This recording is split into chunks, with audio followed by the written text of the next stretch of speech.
আসসালামু আলাইকুম। Cooking with তালিশা চ্যানেলে আপনাদের সবাইকে স্বাগত জানাই। আমি আজকে বানাচ্ছি রায়তা রেসিপি। দেখুন লাস্ট পর্যন্ত ভিডিওটা, খেতেও যেমন সুন্দর আর বানানোও খুব সহজ, একদম সিম্পলভাবে বানাচ্ছি। দেখুন লাস্ট পর্যন্ত। প্রথমে আমি এখানে দই নিয়েছি, তারপর এখানে বিট নুন আর সামান্য পরিমাণে চাট মশলা, আর তার সাথে দিয়ে নিচ্ছি জিরে গুঁড়ো আর সামান্য পরিমাণে লঙ্কা গুঁড়ো। দিয়ে নিলাম কুচি করে রাখা পেঁয়াজ,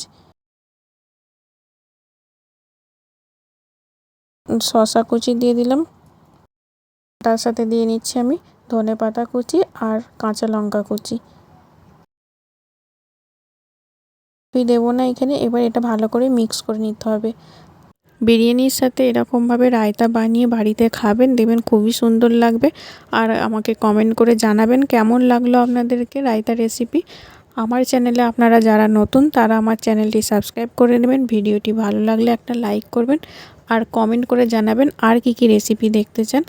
আমার চ্যানেলে আরও অনেক রেসিপি আছে, সেগুলো আপনারা দেখে নেবেন। আর উপর থেকে আমি এখানে জিরে ছড়িয়ে দিলাম। আর দেখুন কত সুন্দর লাগছে, দেখতেও যেমন সুন্দর, খেতেও খুব সুন্দর। একবার নিশ্চয়ই বাড়িতে ট্রাই করবেন। লাস্ট পর্যন্ত ভিডিওটা দেখার জন্য সকলকে ধন্যবাদ। ভালো থাকবেন, সুস্থ থাকবেন, সাবধানে থাকবেন।